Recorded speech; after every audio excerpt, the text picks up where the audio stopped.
संतांनी असं जनतेवर असं प्रेम केलं की ते संताशिवाय कोणीही करू शकत नाही। त्या उक्तीनुसार ह्या जे ब्रीद वाक्याचे महाराजांनी वापरलेलं आहे ह्या ब्रीद वाक्यानुसार त्यांनी आपल्या मुलांच्यावर प्रेम केलं। खरं तर मला वडिलांचं सुख मिळालं नाही, परंतु या आश्रमात आल्यानंतर मला वडिलांचं सुख म्हणजे इतकं मिळालं की मी महाराजांना तिथं बाबा म्हणून आम्ही स्वीकारलं आणि आईसाहेबांना आई म्हणून स्वीकारलं। ज्यांना कोणाचाच आधार नव्हता त्यांना ते निराधार नव्हतेच खरं, परंतु निराधार म्हणून ह्या आश्रमामध्ये म्हणजे आम्हाला सामील केलं इथं। परंतु आम्हाला आईवडील मिळाले, भगवान मोहनसारखे काका मिळाले आणि काकांचं प्रेम म्हणजे काय सांगण्यासारखं नव्हतं। कारण त्यावेळेला आम्हाला खरं शिस्त लावली, कारण जर एखादा दगड असतो त्या दगडाला जर टाकीचे गाव जर घातले तर त्याला देव पण येतं। आमच्यात देव पण आलेलं नाही, पण आम्हाला चांगला समाजामध्ये चांगला दर्जा मिळण्यासाठी भगवान मोहननी फार मोठे प्रयत्न केलेले आहेत आणि त्यांची जी शिस्त होती ते शिस्तीमुळं आम्ही खरं तर बिघडलो नाही, खरं घडलो।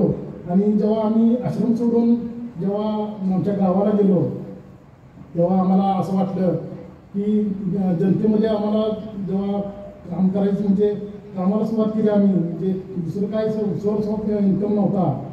प्रत्येक आम्ही तिघंजण भाऊ आम्ही 3 ठिकाणी कामाला लागलो आणि जेव्हा आम्हाला काम द्यायची पाळी आली तेव्हा त्या लोकांनी असं म्हटले की बाबा ही मुलं पंढरपुरात शिकलेली आहेत, या आश्रमामध्ये शिकलेले आहेत, त्यांच्यावर इतके चांगले संस्कार झालेले आहेत, त्यांना डोळे झाकून काम केलं तरी काही हरकत नाही। आणि आम्हाला आमच्यावर इतका मोठा विश्वास त्यांनी दाखवला आणि इथनं जेव्हा आम्ही आठवडे म्हणजे गावाकडे गेलो तेव्हा आम्हाला इथल्यासारखेच महाराजांच्यासारखेच भगवान मोहनच्यासारखेच पाठक वकील म्हणून आम्हाला तिथे भेटले आणि त्यांनी मला नुसतं काम दिलेलं नाही तर मला माझ्या शिक्षणाचा पुढचा खर्च त्यांनी पूर्ण सगळा LLB पर्यंत सगळं शिक्षण त्यांनी माझं पाठक वकिलांनी केलं। जसं आपल्याला इथं या ठिकाणी कल्पतरू मोठा वृक्ष म्हणून महाराजांनी लावला होता, त्या वृक्षाखाली आपल्याला सावली मिळाली, नुसती सावली मिळाली नाही तर त्याची फळं पण आपल्याला सगळ्याच आकार मिळाली। थोडक्यात काय आपल्याला शिक्षण मिळालं, इथं नुसते संस्कार मिळाले आणि आपलं इथं पालनपोषण जसं झालं तसं गावाकडे पण मला गेल्यावर एक चांगला वटवृक्ष मिळाला आणि त्या वटवृक्षाच्या छायेमध्ये मला सुद्धा सावली मिळाली, अन्न मिळालं, वस्त्र मिळालं, माझं शिक्षण पूर्ण केलं त्यांनी आणि LLB पर्यंत शिक्षण पूर्ण करून मला पूर्णपणे एक वकील निर्माण केला माझ्यामध्ये।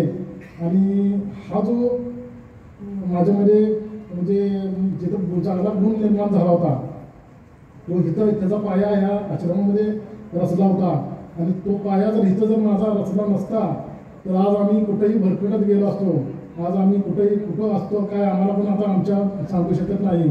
ह्या आश्रमाचे महाराजांचे भगवान भाऊंचे वहिनी साहेबांचे फार मोठे उपकार आहेत आमच्यावर।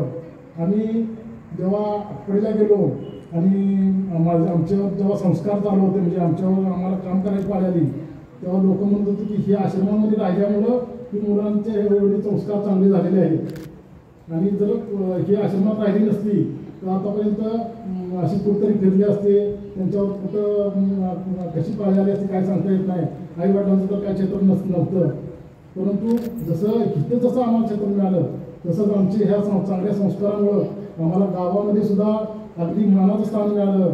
जेव्हा वकील झालो तेव्हा नातेवाईकांच्या मध्ये सुद्धा मानाचं स्थान मिळालं आणि त्याचा पाया हा ह्या आश्रमामध्ये आमचा रचला गेलेला आहे। या आश्रमाचे आम्ही खरं तर कितीतरी म्हणजे गुण आमच्यावर आहेत, हे साध्या म्हणजे आमच्या वागण्या बोलण्यातून आम्ही गुण हे फेडू शकत नाही, मरेपर्यंत आम्ही हे गुण आम्हाला फेडता येणार नाहीत। आणि ह्या आश्रमाचे गुण म्हणजे जोपर्यंत मी आहे तोपर्यंत मी ह्या आश्रमाला म्हणजे भगवान भाऊंना वहिनी साहेबांना काय जे असेल ते आपण मदत करणार, मी कुठेही काय कमी पडू देणार नाही।